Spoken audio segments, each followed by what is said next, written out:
स्थापकाय च धर्मस्य सर्वधर्म स्वरूपिणे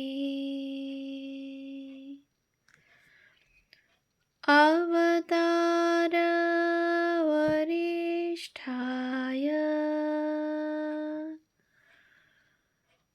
रामकृष्णाय ते नमः।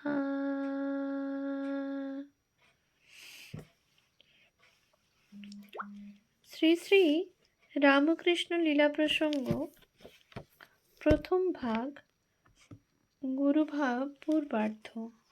পূজনীয় স্বামী শারদানন্দজি মহারাজের রচনা।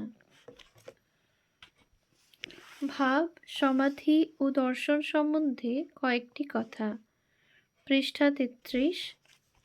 শরীর ও মনের সম্বন্ধ। অদ্বৈত জ্ঞান বা শ্রী ভগবানের প্রত্যক্ষ সাক্ষাৎকার হওয়ার পূর্ব পর্যন্ত শরীর ও মনের পূর্বোক্তরূপ ঘনিষ্ঠ সম্বন্ধ থাকে। শরীরে কিছু হইলে মনে আঘাত লাগে, আবার মনে কিছু হইলে শরীরে আঘাত অনুভব হয়। আবার ব্যক্তির শরীর মনের ন্যায় ব্যক্তির সমষ্টি সমগ্র মনুষ্য জাতির শরীর ও মনে এই প্রকার সম্বন্ধ বর্তমান। তোমার শরীর মনের ঘাত প্রতিঘাত আমার ও অপর সকলের শরীর মনে লাগে। এইরূপে বাহ্য ও আন্তর, স্থূল ও সূক্ষ্ম জগৎ নিত্য সম্বন্ধে অবস্থিত ও পরস্পর পরস্পরের প্রতি নিরন্তর ঘাত প্রতিঘাত করিতেছে। সেই জন্যই দেখা যায়, যেখানে সকলে শোকাকুল সেখানে তোমারও মনে শোকের উদয় হইবে। যেখানে সকলে ভক্তিমান সেখানে তোমারও মনে বিনা চেষ্টায় ভক্তিভাব আসিবে। এইরূপ অন্যান্য বিষয়েও বুঝিতে হইবে। ভাব সকল সংক্রামক বলিয়াই সাধুসঙ্গ অনুষ্ঠেয়। সেই জন্যেই দেখা যায়, শারীরিক রোগ ও স্বাস্থ্যের ন্যায় মানসিক বিকার বা ভাব সকলেরও সংক্রামিকা শক্তি আছে। উহারাও অধিকারী ভেদে সংক্রমণ করিয়া থাকে।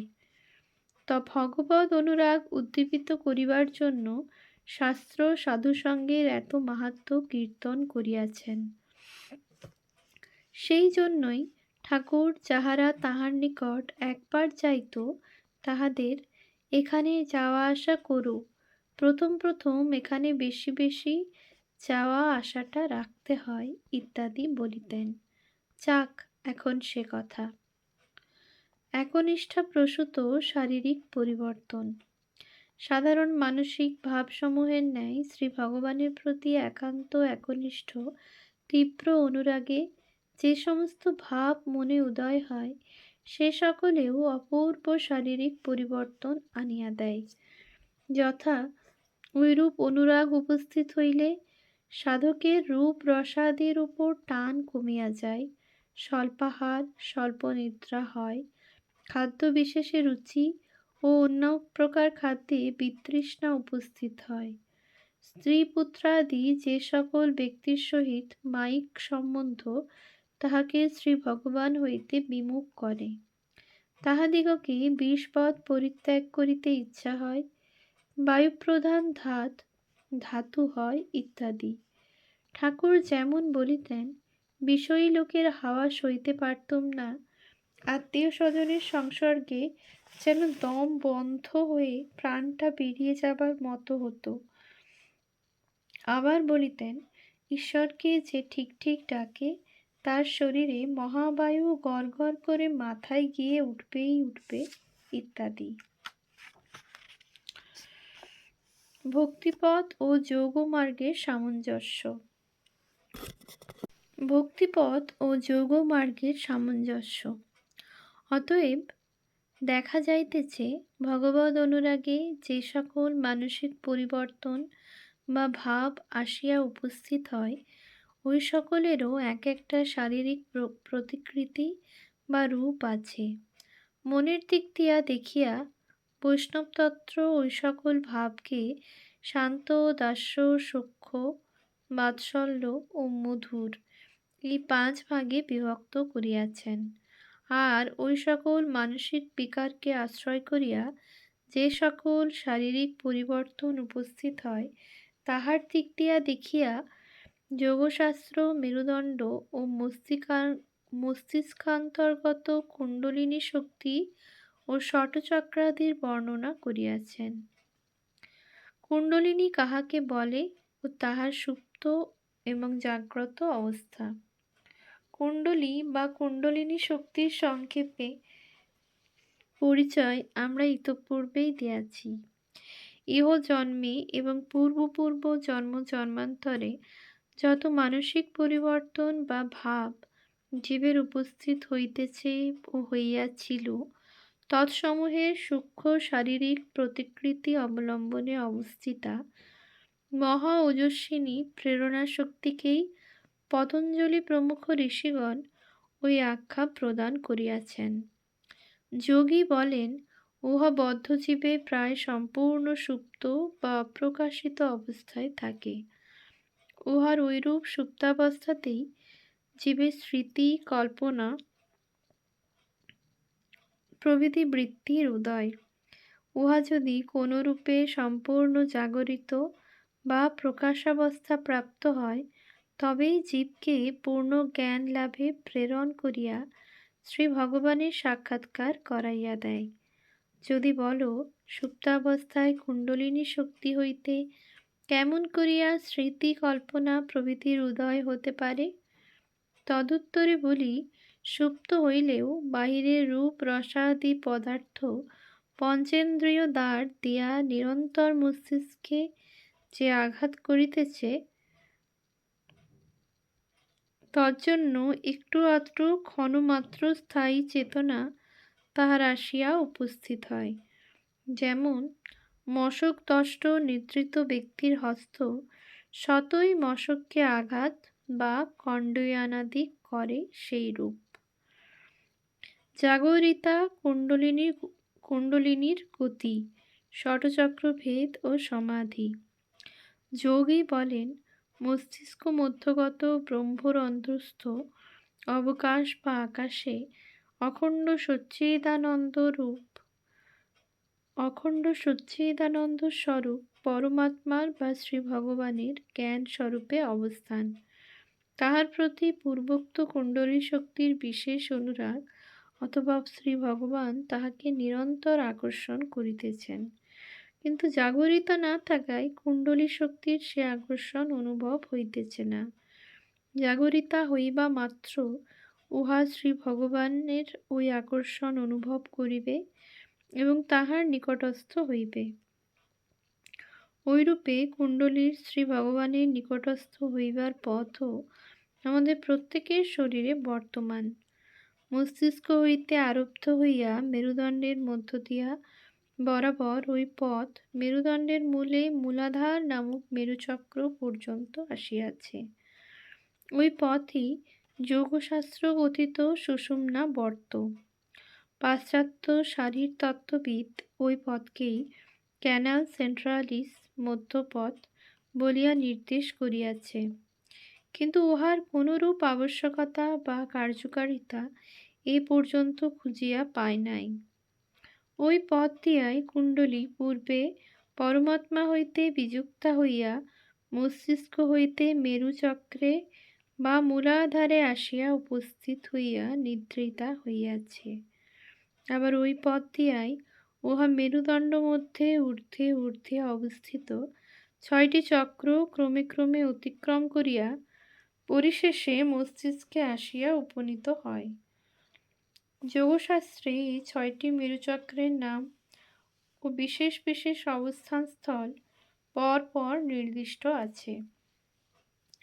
কুণ্ডলী জাগরিতা হইয়া এক চক্র হইতে অন্য চক্রে যেমনি আসিয়া উপস্থিত হয়, অমনি জীবের এক এক প্রকার অভূতপূর্ব উপলব্ধি হইতে থাকে।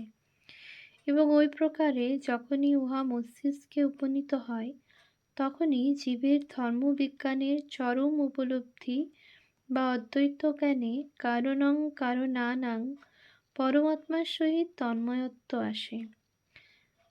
তখনই জীবের ভাবেরও চরম উপলব্ধি হয়, বা যে মহাভাব অবলম্বনে অপর সকল ভাব মানব মনে সর্বক্ষণ উদিত হইতেছে, সেই ভাবাতীত ভাবে তন্ময় হইয়া অবস্থান করা রূপ অবস্থা আসে।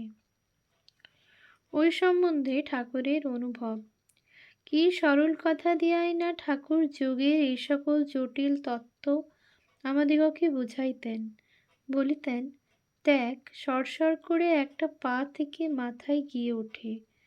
যতক্ষণ না সেটা মাথায় গিয়ে ওঠে ততক্ষণ হুঁশ থাকে, আর যেই সেটা মাথায় গিয়ে উঠল আর একেবারে বেভুল হয়ে যায়, তখন আর দেখাশোনাই থাকে না তা কথা কওয়া। কথা কইবে কে? আমি তুমি এ বুদ্ধি চলে যায়। মনে করি তোদের সব বলবো। সেটা উঠতে উঠতে কত কি দর্শন টর্শন হয়, সব কথা বলবো। যতক্ষণ সেটা হৃদয় ও কণ্ঠ দেখাইয়া এই অবধি বা এই অবধি বড়জোর উঠেছে, ততক্ষণ বলা চলে ও বলি। কিন্তু যেই সেটা কণ্ঠ দেখাইয়া এখান ছাড়িয়ে উঠল, আর অমনি যেন কে মুখ চেপে ধরে, আর বেভুল হয়ে যায়, সামলাতে পারিনি। কণ্ঠ দেখাইয়া ওর উপরে গেলে কীরকম সব দর্শন হয় তা বলতে গিয়ে যেই ভাবছি কীরকম দেখেছি, আর অমনি মন হুঁশ করে উপরে উঠে যায়, আর বলা যায় না। আহা, কতদিন যে ঠাকুর কণ্ঠের উপরিস্থ চক্রে মন উঠিলে কী রূপ দর্শনাদি হয়, তাহা অশেষ প্রয়াসপূর্বক সামলাইয়া আমাদের নিকট বলিতে যাইয়া অপারক হইয়াছেন, তাহা বলা যায় না। আমাদের এক বন্ধু বলেন, একদিন ঐরূপে খুব জোর করিয়া বলিলেন, আজ তোদের কাছে সব কথা বলবো, একটুও লুকোবো না, বলিয়া আরম্ভ করিলেন। হৃদয় ও কণ্ঠ পর্যন্ত সকল চক্রাদির কথা বেশ বলিলেন। তারপর ভ্রূমধ্যস্থল দেখাইয়া বলিলেন, এইখানে মন উঠলেই পরমাত্মার দর্শন হয় ও জীবের সমাধি হয়। তখন পরমাত্মা ও জীবাত্মার মধ্যে কেবল একটি স্বচ্ছ পাতলা পর্দামাত্র আড়াল ব্যবধান থাকে। সে তখন এই রকম দেখে বলিয়া যেই পরমাত্মা দর্শনের কথা বিশেষ করিয়া বলিতে আরম্ভ করিলেন, অমনি সমাধিস্থ হইলেন। সমাধি ভঙ্গে পুনরায় বলিতে চেষ্টা করিলেন, পুনরায় সমাধিস্থ হইলেন।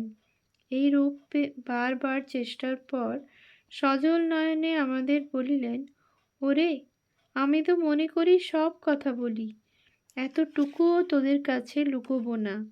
কিন্তু মা কিছুতেই বলতে দিলে না, মুখ চেপে ধরলে।